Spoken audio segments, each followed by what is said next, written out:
অক্ষয় তৃতীয়ার দিন বাংলাদেশের সরকার হয়তো এক নয়া চাল চেলে এই চিন্ময় কৃষ্ণ প্রভুর জামিন মঞ্জুর করে দিলেও ঠিক ঘড়ির কাঁটায় 40 মিনিট হতে না হতেই আবারও সেই জামিনকে প্রত্যাহার করে দেওয়া হয়।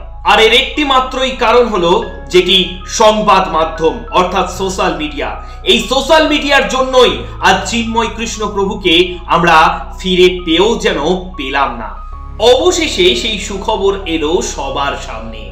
অক্ষয় তৃতীয়ার পূর্ণ তিথিতেই যেন চিন্ময় কৃষ্ণ প্রভুকে জামিন দেওয়া হলো কংসের কারাগার থেকে, অর্থাৎ বাংলাদেশের জেল থেকে মুক্তি পেলেন দীর্ঘদিন অনশনে থাকা, দীর্ঘদিন কারাগারে বন্দী থাকা সেই ব্রহ্মচারী কৃষ্ণ ভক্ত চিন্ময় কৃষ্ণ প্রভু। যে চিন্ময় কৃষ্ণ প্রভুকে নিয়ে একসময় গোটা পৃথিবী উত্তাল হয়ে উঠেছিল বিনা অপরাধে এক কৃষ্ণ ভক্তকে বাংলাদেশের জেলে বন্দী করার অপরাধে।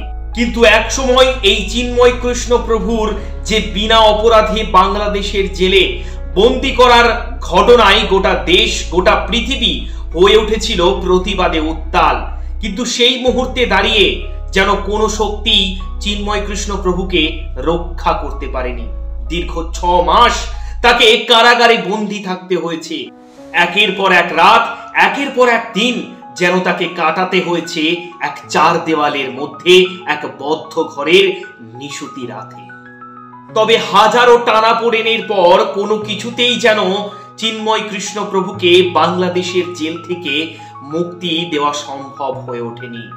যেখানে গোটা পৃথিবী চিন্ময় কৃষ্ণ প্রভুর মুক্তির দাবিতে সোচ্চার হলেও যেন কোনো ক্ষমতাই বাংলাদেশের টনক নড়াতে পারেনি এই চিন্ময় কৃষ্ণ প্রভুকে অবিলম্বে বাংলাদেশের জেল থেকে ছেড়ে দেওয়ার অনুরোধে।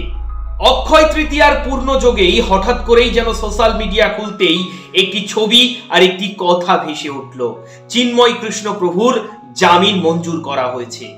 কিন্তু তার পরক্ষণেই আবারও একটি খবর যেন সকলকে দুঃখে ভাসিয়ে দিল। কারণ যে জামিন মঞ্জুর করে চিন্ময় কৃষ্ণ প্রভুকে ছেড়ে দেওয়ার কথা সোশ্যাল মিডিয়াতে ভাইরাল হয়েছিল, সেই কথাটির পরিপ্রেক্ষিতেই আবারও নাকি জামিন প্রত্যাহার করা হয়েছে তার। কিন্তু কেন জামিন পেয়েও সে আজ এমন ভাবে কারাগারে বন্দী?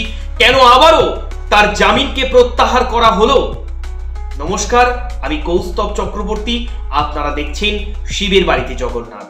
এই মুহূর্তে একটি ঘটনা নিয়ে আমি আজ আলোচনা করতে আপনাদের সামনে এসে উপস্থিত হয়েছি, যেখানে 40 মিনিট, এই 40 মিনিট সময়টিকে সব থেকে বেশি গুরুত্ব দেওয়া হয়েছে। কারণ এই 40 মিনিটের মধ্যেই চিন্ময় কৃষ্ণ প্রভুর যে জামিনের কথা গোটা দেশ গোটা পৃথিবীতে ছড়িয়ে পড়েছিল, আর এই সেই 40 মিনিটের কারণেই যেন এই চিন্ময় কৃষ্ণ প্রভুর জামিনকে প্রত্যাহার করলো বাংলাদেশের সরকার।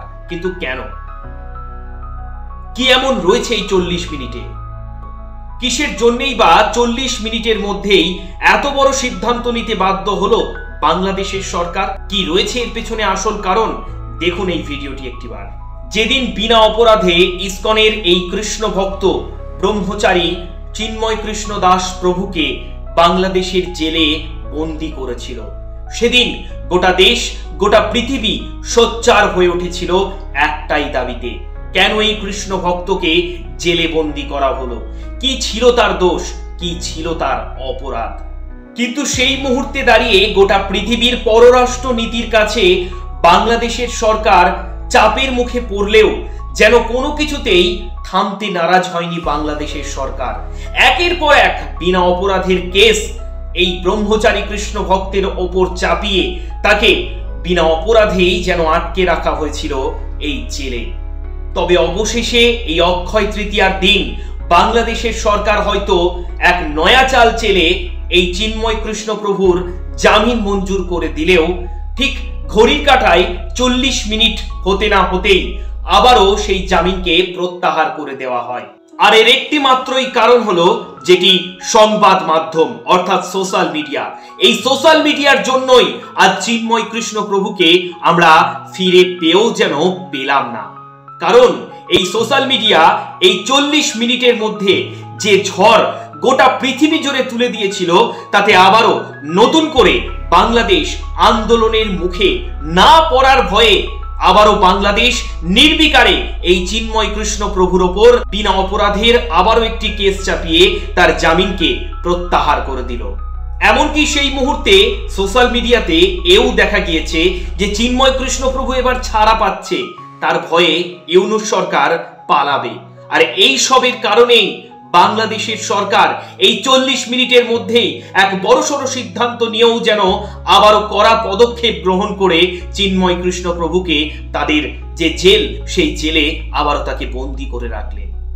আর এটি হয়ে গেল যেন চিন্ময় কৃষ্ণ প্রভুকে ভালোবাসার অভিশাপ।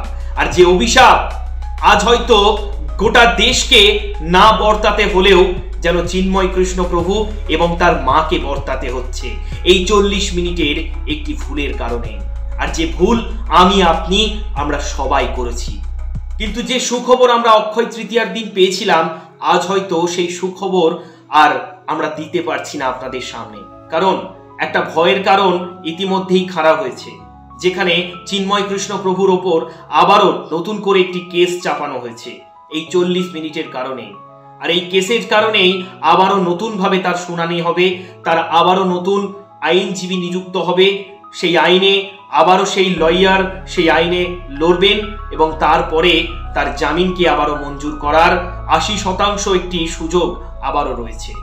তবে দয়া করে আপনাদের সকলের কাছে আমাদের একটাই অনুরোধ, দয়া করে এমন হাইক জারি করবেন না যেখানে চিন্ময় কৃষ্ণ প্রভুকে এই 40 মিনিটের কারণে আজ বন্দী থাকতে হলো। আবারও যেন এই ঘটনা ফিরে না আসে। এই ভিডিওটি দেখে আগে নিজে বুঝুন, তারপরে অন্যদেরকে বোঝান। বোঝান প্রত্যেকটি সোশ্যাল মিডিয়ার ক্রিয়েটারদের, বোঝান সংবাদ মাধ্যমকে, বোঝান প্রতিটি নিউজ চ্যানেলকে। তারা যেন সঙ্গে সঙ্গেই চিন্ময় কৃষ্ণ প্রভুর কোনো খবর তারা যেন প্রকাশ না করে। কারণ এই কারণেই আজ বাংলাদেশ এত বড় সিদ্ধান্ত নিতে বাধ্য হয়েছে, যাতে করে তাদেরকে আর নতুন করে কোনো আন্দোলনের মুখে পড়তে না হয়। সেই কারণেই বাংলাদেশের সরকার চিন্ময় কৃষ্ণ প্রভুর জামিন মঞ্জুর করেও সেই জামিনকে প্রত্যাহার করে দিয়েছে। তবে ভগবান যে সুযোগ এনে দিয়েছিলেন অক্ষয় তৃতীয়ার দিনে 100%, আজ হয়তো ভগবান সেই সুযোগ আমাদের সকলকে দিয়েছেন 80%। আর এই 80% সুযোগ নিয়েই আমরা চিন্ময় কৃষ্ণ প্রভুকে পুনরায় আমাদের কাছে ফিরে পাবো, এটাই এখন অপেক্ষার। তাই অবশ্যই যদি এই ভিডিওটিকে আপনার ভালো লাগে তাহলে অবশ্যই শিবের বাড়িতে জগন্নাথকে সাবস্ক্রাইব করে পাশে থাকা বেল আইকনটিকে প্রেস করবেন।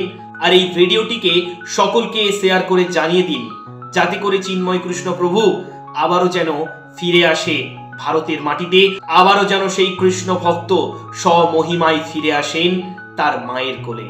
জয় শ্রীকৃষ্ণ, হরে কৃষ্ণ।